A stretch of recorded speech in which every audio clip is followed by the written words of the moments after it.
여러분 반갑습니다. 오늘도 이렇게 영상으로 목자 교육을 제공하게 됐는데요. 여러분 잘 유익하게 사용하면 좋겠습니다. 일단 이번 주에 우리 주일에 나눌 말씀 본문은 룻기 4장 11절부터 22절까지입니다. 자, 마지막 부분인데요. 이 영상에는 말씀 전체를 읽는 부분은 넣지 않겠습니다. 여러분이 영상을 보시기 전에 제가 공지를 할 테니까 꼭 이 부분을 잘 읽으시고 그 다음에 영상을 함께 봐주시면 감사하겠습니다. 4장 11절부터 22절까지 마지막 부분을 가지고 룻기 전체를 마무리 짓는 이런 메시지를 같이 나누고 싶은데요. 룻기 설교를 12번에서 13번 정도 하다 보니까 어떤 구절이 가장 중요할까, 그러니까 어떤 내용이 가장 중요할까 고민한 끝에 룻기 전체의 주제 성구를 정해주세요. 주제라고 할 수 있는 가장 중요한 구절이 무엇일까요? 라고 저에게 묻는다면 아마 저는 주저 없이 이 구절을 말할 겁니다. 어디냐면 룻기 2장 12절이에요. 제가 읽어드릴게요. 룻기 2장 12절 여호와께서 내가 행한 일에 보답하시기를 원하며 이스라엘의 하나님 여호와께서 그의 날개 아래에 보호를 받으러 온 내게 온전한 상 주시기를 원하노라 하는지라. 보아스가 룻을 처음 보았을 때 했던 말입니다. 그의 날개 아래에 보호를 받으러 온 너에게 하나님께서 보호함을 주시고 상 주시기를 원한다. 근데 저는 이게 룻기 전체의 가장 중요한 주제 구절이라고 생각합니다. 모압 여인이었던, 그러니까 어떻게 보면 이스라엘 안에 들어올 수 없었던 이 모압 여인 룻이 하나님의 날개 아래 나는 들어가겠다, 보호를 받겠다라고 결단하고 유다 베들레헴으로 왔습니다. 그리고 실제로 그런 날개 아래 보호함을 받게 되죠. 그래서 저는 룻기 전체의 가장 중요한 구절이 바로 이 룻기 2장 12절이라고 생각해요. 그래서 마지막 설교의 제목도 사실 여기에서 가져왔습니다. 그의 날개 아래 보호를 받으러 온 당신에게. 이 당신에게라고 하는 부분에 여러분의 이름을 넣어서 한번 읽어보시면 좋겠어요. 여러분의 이름을 넣어서 그의 날개 아래 보호를 받으러 온 누구누구에게, 그의 날개 아래 보호를 받으러 온 정성훈에게. 자, 이렇다면 굉장히 큰 위로가 되고 힘이 되지 않을까 싶습니다. 그리고 룻기 오늘 이 마지막 부분은 룻기 2장 12절 전체의 주제와도 같은 하나님의 날개 아래 보호를 받으러 온 이 여인에게 결국에 무슨 일이 생겼는지, 그러니까 결론적으로 어떻게 끝이 났는지가 너무나도 잘 설명되어져 있습니다. 크게 두 부분으로 나누어져 있어요. 그러니까 하나님의 날개 아래 보호를 받으러 온 사람은 결국에는 이 두 가지의 은혜를 누리게 되는데, 룻기 마지막을 정리하면서 이 두 가지 은혜를 살펴보고 또 하나님 앞에 그 하나님께 피한 사람에게는 반드시 이 두 가지의 은혜가 우리에게 또 그 사람에게 발생하는구나. 자, 이런 관점을 가지고 이 두 부분을 같이 살펴보고자 합니다. 자, 일단 첫 번째 부분은 반전의 은혜입니다. 하나님의 날개 아래, 그러니까 하나님께 피하기 위해, 하나님을 붙들기 위해 결단하고 어떻게든 온 사람에게 벌어지는, 그러니까 그 사람에게 주어지는 가장 큰 첫 번째 은혜는 반전의 은혜입니다. 자, 룻기 1장 그리고 룻기 4장과 비교해 보면 확실하게 드러납니다. 룻기 1장은 여러 사람의 죽음으로 시작하죠. 나오미의 남편이었던 엘리멜렉도 죽었고요. 두 아들이었던 말론과 기련도 죽었습니다. 그러니까 장례식으로 시작합니다. 룻기 1장은 장례식으로 시작하는데 룻기 4장은 마지막은 혼인잔치 그리고 아이가, 새로운 생명이 태어나는 것으로 끝이 나죠. 이 두 부분이 정확하게 반대입니다.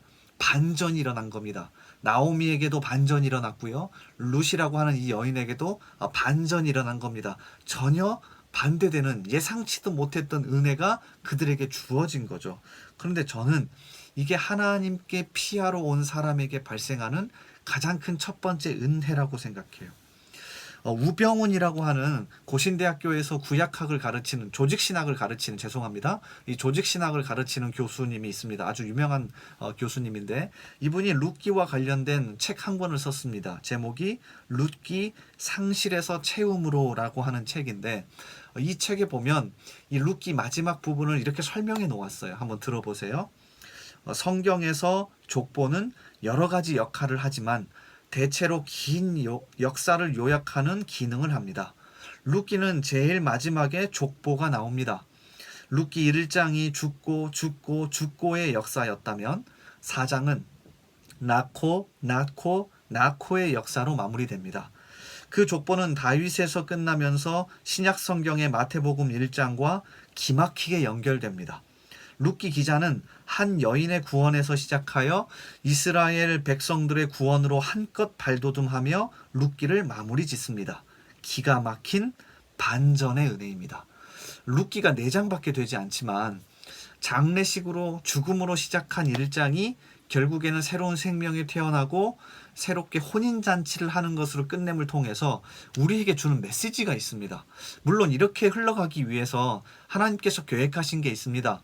룻기는 사사기와 사무엘상을 이어주면서 이 룻이라는 여인을 통해 나오미의 가문을 통해서 다윗이 나오고요. 이 다윗의 왕가를 통해서 메시아 예수 그리스도가 오게 된다고 하는 큰 그림 속에 있는 건 맞아요. 그런데 이 룻이라고 하는 여인, 또 나오미라고 하는 이 여인의 반전의 은혜를 경험하는 걸 우리에게 보여주는 겁니다. 하나님께 속해 있고 하나님을 붙드는 사람에게 무엇이 가능하다고요? 반전의 은혜가 가능하다. 쉽게 약간 속된 말로 한 방에 역전이 가능하다는 겁니다.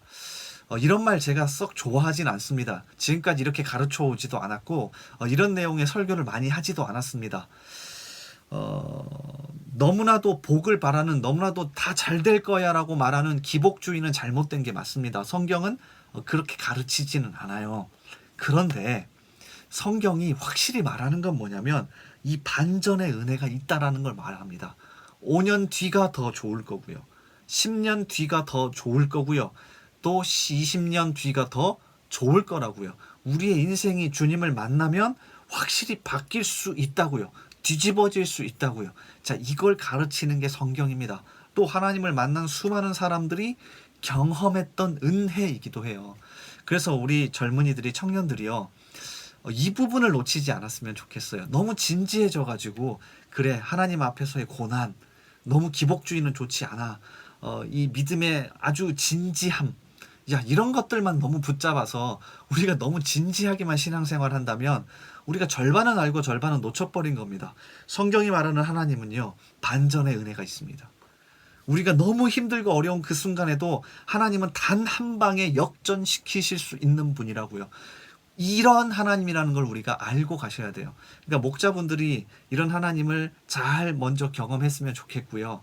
또 이런 부분에 대해서 여러분이 목장 안에서 같이 나눠주시고, 혹여나 자 이런 경험을 한 목원이 있다면 격려하고 박수 쳐주십시오. 또 반대로 룻과 나오미와 같은 처지에 있던 사람이 있다면 이런 반전의 은혜가 가능하다고 이야기하며 서로 기도해 주세요. 그리고 서로 격려해 주시고 위로해 주시면 너무 감사할 것 같아요. 우리 룻기를 마지막 4장 이렇게 마무리 지으면서 이 부분을 정말 나누고 싶었어요. 반전의 은혜가 가능하다. 한 방에 뒤집어지는 은혜가 가능하다. 자, 룻기 바로 이어지는 사무엘상 1장을 보면요, 또 등장합니다. 독특해요. 이렇게 연달아서 2명의 사람이 반전의 은혜를 경험하는 걸 우리에게 보여준다는 건요, 하나님께서 이걸 너무 좋아하시고 우리에게도 바라신다는 겁니다. 사무엘상 1장에 보면 한나라고 하는 여인이 나옵니다. 이 한나라고 하는 여인 역시 룻기, 이 나오미와 룻 못지않게 굉장히 암울합니다. 아이가 없었습니다. 당시에 아이가 없다는 것은 하나님께서 그 여인을 사랑하지 않고요, 그 여인에게 아이를 주시지 않는다는 의미가 강했어요. 그래서 실제로 사무엘상 말씀을 보시면 자, 이렇게 되어 있습니다. 사무엘상 1장 6절에 여호와께서 그에게, 여기서 그는 그녀, 그러니까 한나를 이야기합니다. 한나에게 임신하지 못하게 하심으로 그의 적수인 브닌나가 그를 심히 격분하게 하여 괴롭게 하더라. 하나님이 나에게 주시지 않는다는 것 때문에 굉장히 암울하게 시작합니다. 그래서 남편이 정말 잘해주고 많은 물건을 주어도 성에 차지 않아요. 왜냐하면 하나님께서 나를 버리신 게 아닐까? 나는 이렇게 암울하지? 하나님이 나의 태의 문을 막아버리신 건 아닐까? 라고 하는 이런 어려움 때문에 한나는 그 무엇도 눈에 들어오지 않습니다. 그리고 계속해서 하나님께 나아가서 기도하고, 하나님 저에게 반전의 은혜를 주십시오. 제가 이걸 한 방에 역전시킬 수 있는 은혜를 주십시오. 라고 하나님과 계속해서 소통하며 기도하죠. 결국에는 사무엘이라고 하는 아이를 낳게 됩니다. 그리고요, 사무엘이라고 하는 아이를 하나님께 드렸는데 그걸로 끝난 게 아니라, 많이 잘 모르시는 분도 있더라고요. 한나는 사무엘만 낳은 게 아니라 그 후에 하나님께서 더 많은 태의 열매를 열어주셨습니다. 사무엘상 2장 21절에 보니 여호와께서 한나를 돌보시사 그로 하여금 임신하여 세 아들과 두 딸을 낳게 하셨고 아이 사무엘은 여호와 앞에서 자라니라. 룻기도 그렇고 사무엘상도 그렇고 반전의 은혜. 단순하게 죽음과 암울함으로 두려움과 걱정과 고난으로 끝나는 게 아니라 하나님을 붙들고 다시 반전을 경험한 사람들의 이야기로 계속해서 진행됩니다. 가능하다는 겁니다. 그리고 하나님께서 이걸 우리에게도 바라시고 보여주시겠다는 거예요. 그래서 이러한 부분들을 여러분이 같이 붙들고 계속해서 기도하시고 또 계속해서 나아가시면 너무 좋겠습니다. 그래서 내일 같이 목장 모임 시간 가운데 여러분이 나누실 때에 이런 부분들을 많이 나눠주십시오. 많이 나눠주십시오. 그래서 격려하시고요. 룻기를 마무리 지으면서 좋은 시간이 될 수 있었으면 좋겠습니다. 자, 이게 첫 번째입니다. 하나님의 날개 아래 보호를 받으러 온 이 룻이라는 여인, 그리고 우리가 겪게 되는 첫 번째는 반전의 은혜가 가능하다. 하나님이 반드시 역전시킬 거다. 자, 이게 첫 번째였고요. 두 번째는 사명이 회복되는 은혜를 경험합니다. 자, 첫 번째가 반전의 은혜였고요. 두 번째는 사명이 회복되는 은혜를 경험한다고요. 무엇이 회복되는 걸? 사명이요. 자, 이게 서로 연결되어 있습니다. 오늘 룻기 4장 뒷부분을 읽어보시면 막 반전의 은혜가 일어나서 막 서로 기뻐하고 힘이 되고 막 난리가 납니다. 자, 보실까요? 4장 14절 이하에 보니까 여인들이 나오미에게 이르되 찬송할지로다. 여호와께서 오늘 내게 기업 물을 자가 없게 하지 아니하셨도다. 이 아이의 이름이 이스라엘 중에 유명하게 되기를 원하노라. 이는 내 생명의 회복자이며 내 노년의 봉양자라. 곧 너를 사랑하며 일곱 아들보다 귀한 내 며느리가 낳은 자로다 하니라. 그러니까 나오미야 룻도 막 기뻐하고 그 다음에 베들레헴에 있던 모든 여인들도 같이 노래하고 찬양하면서 이 반전의 은혜를 아주 놀랍게 하나님께 찬양하고 기뻐합니다. 자, 그런데 여기에서 끝나지 않습니다. 말씀을 조금 더 잘 보시면, 자세히 묵상해 보시면 반전의 은혜가 일어났다, 기뻐하자. 그리고 이 룻이 낳았던 아이의 이름이 오벳인데요. 자, 이 오벳은 결국에 이 다윗이라고 하는 이 혈통을 잇게 되는 할아버지, 조부가 되죠. 그러니까 다윗 왕의 할아버지를 지금 룻과 나오미가 낳은 겁니다. 엄청 기뻐할 일이잖아요. 근데 이것으로 끝나지 않습니다. 우리가 놓쳐버린 부분이 하나 있는데 바로 16절입니다. 자, 16절을 보세요. 나오미가 아기를 받아 품에 품고 크게 기뻐하였더라가 아닙니다. 물론 크게 기뻐하고 하나님 감사합니다. 어떻게 저에게 이런 일이 일어났을까요? 역시 하나님의 날개 아래 보호를 받으러 온 모든 사람에게 하나님 은혜를 주시는군요. 자, 여기에서 끝나지 않습니다. 너무 기쁘겠죠? 좋겠죠? 그런데 한 구절이 더 추가되어 있습니다. 나오미가 아기를 받아 품에 품고 그의 양육자가 되니. 이 부분을 놓치시면 안 됩니다. 나오미가 크게 기뻐하고 룻아 고생 많았다. 나도 이제 마음 편하게 살면 될 것 같아. 우리 집안이 여기서 끝나버린 줄 알았는데 죄송합니다. 우리 집안이 내 남편도 죽어버렸고 두 아들도 죽어버려서 여기에서 끝나버린 줄 알았는데 하나님이 너 같은 며느리도 주셔서 또 보아스라고 하는 멋진 기업 물을 자도 주셔서 우리의 땅도 찾을 수 있었고 또 우리에게 계속해서 후손이 이어질 수 있게 되었구나. 너무 감사하다. 이렇게 끝날 수도 있습니다. 그리고 어떻게 해요? 노년을 편하게 살 수도 있는 거라고요. 그런데 그렇게 끝내지 않습니다. 이 부분이 중요해요. 그렇게 끝내지 않고요. 그의 양육자가 되니. 룻이 낳은 아들 이 오벳에 대해서 나오미가 사명감을 품습니다. 앞에서도 설명을 드렸듯이 이 오벳은 다윗의 할아버지가 됩니다. 당시 사사 말기 시대입니다. 룻과 나오미가 살던 시대가 사사 시대 말기인데요. 사사 시대 말기의 특징은 아주 간단하죠. 이렇게 되어 있습니다. 사사기 21장 25절 그때에 이스라엘의 왕이 없으므로 사람이 각기 자기의 소견에 오른 대로 행하였더라. 왕이 없어서, 아니 정확하게는 하나님이라고 하는 왕이 있었지만 그분의 다스리심과 통치하심을 받지 않았습니다. 그럼 이런 시대 속에서 결국에는 어떻게 해결책을 찾아야 할까요? 룻기 마지막이 이렇게 끝나죠. 오벳은 이새를 낳고 이새는 다윗을 낳았더라. 그럼 이 사사기와 룻기를 통해서 연결해서 우리에게 보여주는 건 뭐냐면, 하나님이 왕임에도 불구하고 사람들이 하나님을 왕으로 모시지 않았다. 그런데 룻기 마지막에 보면 이 룻을 통하여서 오벳이 나왔고요. 오벳이 이새를 낳았고 이새가 다윗이라고 하는 가장 완벽한 왕을 낳습니다. 그리고 이 다윗 왕가를 통하여서 어떻게 해요? 하나님의 통치가 백성들에게 임하기 시작해요. 자, 이 그림이 이어지시나요? 그러니까 룻기는 사사기의 해답과 같습니다. 사사기에서 하나님을 찾지 못하고 하나님의 왕대심, 통치하심을 받지 못했던 사람들이 룻기라는 성경을 통해서 해답을 찾은 거예요. 자, 그러면 나오미가 여기에서 나는 그 오벳, 다윗의 혈통을 이을 오벳의 양육자가 되겠다, 이 얘기는 뭐냐면, 난 이제 편안하게 살겠다, 난 이제 기뻐하며 그냥 살겠다가 아니라 이 큰 그림 속에서 뭘 찾아가는 거예요? 자신이 할 수 있는 사명을 찾아가는 겁니다. 이 큰 그림 속에서, 이 역사의 흐름 속에서 그 단순하게 아이 하나 낳았지만 이 아이를 어떻게 해요? 정말로 하나님이 크게 쓰실 한 사람으로, 이 큰 그림 속에서 한 다리의 역할을 하는 중요한 사람으로 키워내는데 내가 그 사명을 감당하겠습니다. 하나님, 보잘것없는 것 같지만 이 아이를 잘 키워가는 것이 결국에 저의 사명을 감당하는 게 아닐까요? 라고 하는 사명감을 회복합니다. 자, 이게 중요합니다. 이게 중요합니다.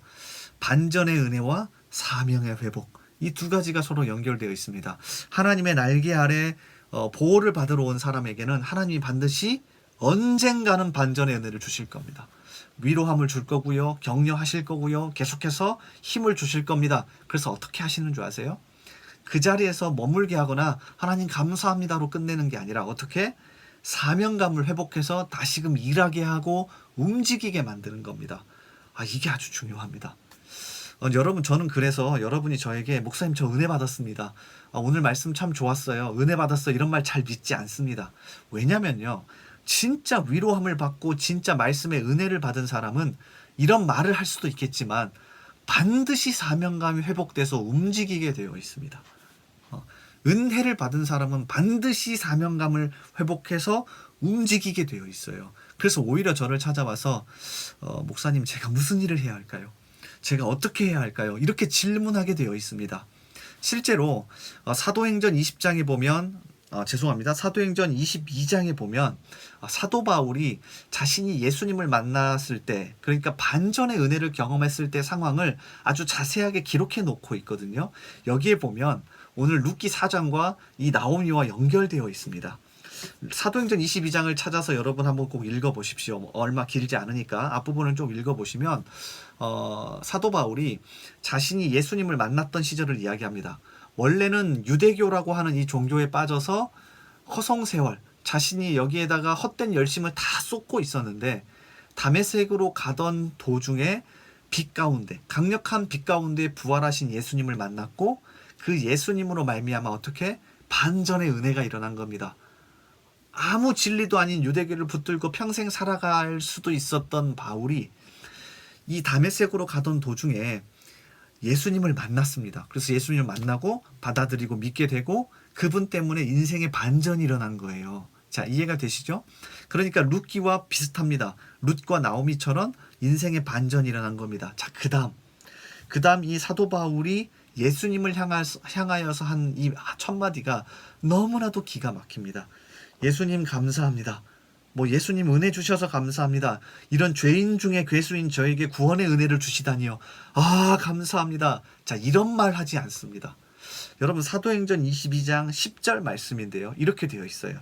내가 이르되, 여긴 내는 사도 바울을 이야기합니다. 바울이 이르되 주님 무엇을 하리이까? 주님 무엇을 하리이까? 저는 이 부분이 여러분이 많이 묵상해야 되는 구절이라고 생각합니다. 반전의 은혜를 경험했습니다. 아무 진리도 아닌 것을 붙들고 가다가 진짜 진리신 예수님을 만났습니다. 힘을 얻었습니다. 경량을 받았습니다. 그리고요, 어떻게 합니까? 주님, 무엇을 하리까? 사명감이 회복돼서 주님께 이렇게 묻습니다.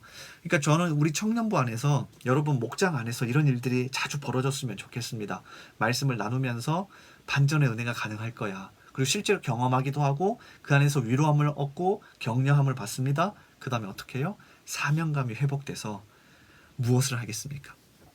주님, 무엇을 제가 할까요? 우리 청년부를 위해서, 우리 교회를 위해서, 우리 가정과 직장과 학교를 위해서 제가 무슨 일을 해야 할까요? 라고 하는 사명감이 회복되는 거죠. 두 가지를 같이 나눴습니다.